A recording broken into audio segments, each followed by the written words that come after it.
They are what they are. The answer of Ukraine's president when quizzed by Fox News about the neo-Nazi Azov battalion and the atrocities it's accused of. I discussed that a little earlier with RT's Donald Quarter and Roman Kosrev. Azov battalion, that is said to be Nazi-affiliated organization operating as a militia in your country, said to be committing their own atrocities. Azov was one of those many battalions.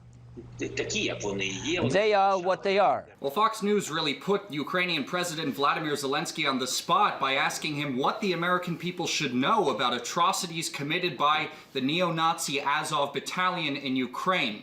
His response? They are what they are. The Ukrainian president then went on to try to justify his statement by saying that they're now part of the official Ukrainian armed forces. Let's take a listen to what he said.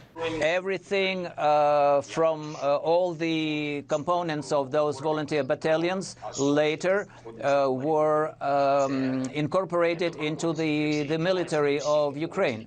Those Azov fighters are no longer self-established group. They are a component of the Ukrainian military. Perhaps Zelensky was implying that they're now more accountable to Ukrainian law, but it doesn't really look good when a government consciously accepts neo-Nazis into its official armed forces.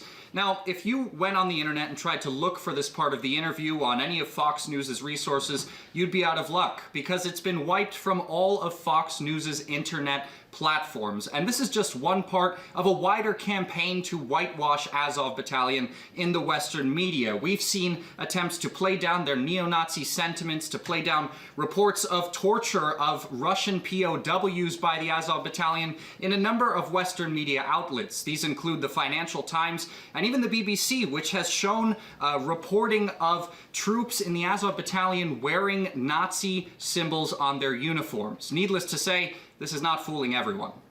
President Zelensky asked about the crimes of the Nazis from the Azov battalion and shooting at prisoners of war. They are what they are. Zelensky also confirms that the Nazis officially serve in the Ukrainian army. The US supports the Nazi? Fox, like the rest of the Western media, does not show the inconvenient truth, which was cut from the interview. Zelensky asked about the torture practiced by the Nazi Azov regiment, to which Zelensky replied, "They are what they are," a short answer that says a lot.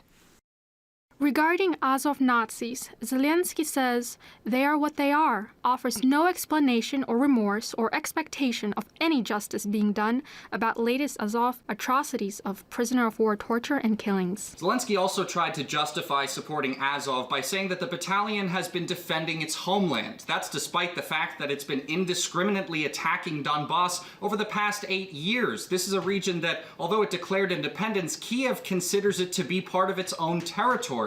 Now, throughout that time, the Western media has largely turned a blind eye to the Azov battalion's atrocities, but right now, that's a bit harder to do, like the brutal torture and murder of a young woman who lived in Mariupol. She was found with a swastika carved into her lifeless corpse. A warning, the following images you may find disturbing.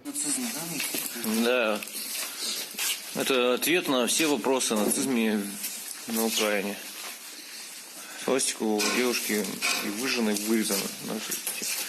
Russia has since launched an investigation into that terrible crime. Now, probably the most important takeaway from what Zelensky said is the fact that this is one of the main reasons that Russia began its military operation in Ukraine in the first place, to denazify the Ukrainian government and Ukrainian armed forces. The Western media have long said that these people are just on the fringes of society, that Zelensky is Jewish, so there couldn't possibly be any neo-Nazis who have powerful positions in the armed forces or the government, but here we have it. The Ukrainian president basically verifying what Moscow has been saying this entire time. Roman, you've been reporting from Donbass for large periods since this latest conflict began, and indeed well before that.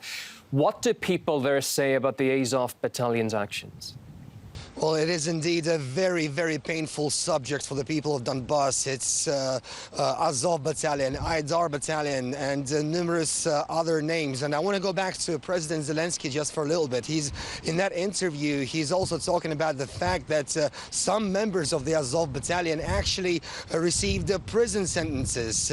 However, since the Russia's special military operation in Ukraine began, most of those people had been released along with with other hardened criminals, and they had been remobilized into the Ukrainian army.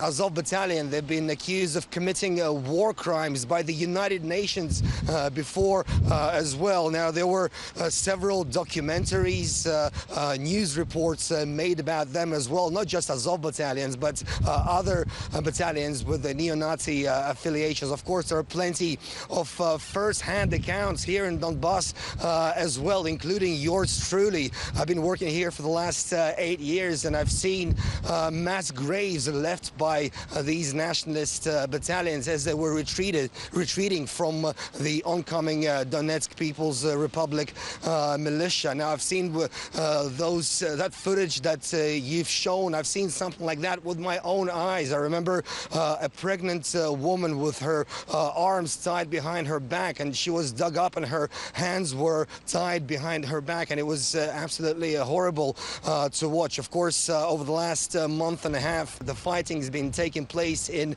Mariupol. Many of the local residents have also witnessed the atrocities that have been committed by Azov, and they told me earlier as well that that's been happening not just over the last month and a half, but over the last 8 years as well, as they've been stationed there. Let's hear some of the accounts about Azov. Azov battalion forces were shooting at us. They were destroying our houses. They went in and kicked out residents saying, "We're defending you. They are Nazis. They have been torturing us for 8 years." Azov took 250 people out of their homes, starting from the first floor, and lined them up in a row. Then they began shooting people. 8 people killed, 4 wounded, including children and elderly women. They deliberately use incendiary bombs, forcing people out of their homes, saying go wherever you want. I wish they left our city sooner. We didn't call them. Since Azov came here in 2014, it's been total lawlessness. Well, the fighting in Mariupol has been taking place for quite a while now, over a month, and numerous times Russia provided humanitarian corridors in order for the people to leave, but each time local residents were not allowed to do so as the city was encircled by the Azov battalion. They were preventing the people from leaving and using them as human shields, and that's according to locals who gave their own witness accounts. Now, at the moment, according to local authorities, 90% of Mariupol is finally liberated. Major fighting at the moment is taking place at Azov Steel metallurgy plant, and it's situated on around 7 hectares of land in the city of Mariupol. So that's where the heaviest fighting is taking place. But according to local sources, local authorities, and the Russian army, that should be ending very soon as well, as people are finally looking to rebuild the city of Mariupol and start a peaceful life once again. Roman Kostra finishing up that report from Donbass. Now, retired U.S. Air Force Lieutenant Colonel Karen Kwiatkowski believes President Zelensky is going to find it hard to hold the Azov battalion to any kind of account. Publicly, Zelensky is saying that he hopes to hold them accountable for any, if it's proven or as we get more information, he intends to hold them accountable. But unfortunately, the track record that he has, his political situation is such that it's highly unlikely that he will be able to hold them accountable. They're part of his political support structure. Not to say that he agrees with them all the time, but he is dependent in some ways with their agenda. He's dependent on their agenda to some extent. So it's not like he can simply just get rid of them. I mean, as he said, they are integrated into the military. There was a reason they were integrated into the military and not rejected from it. Certainly, Americans are anti-Nazi. They don't want to hear, and the government doesn't want them to hear, that we are, in effect, aligning with Nazis. And we don't want to ask too many questions because we aligned with them in 2014, and we've aligned with them since 1940 in many ways. The CIA has a long history that's well reported and well acknowledged of working with Nazis in Europe, in particular Ukrainian Nazi groups. Ukraine is getting wrecked. It's getting wrecked because the United States wishes to sacrifice it to the altar of anti-Russian propaganda and preservation of the dollar as the world's reserve currency. I mean, this is so much larger I think, than Ukraine. If it doesn't fit into the unipolar maintenance of the United States as a unipolar power, the top dog on the planet, if it doesn't relate to that in an anti-Russian way, we're not interested in it. The United States media is not interested in anything but supporting the U.S. agenda, which is really not caring about Ukraine at all, or the Ukrainian people, or the Ukrainian agriculture, or the Ukrainian resources. This is really about U.S. versus, in particular, Russia, and then in a larger sense, Russia's allies.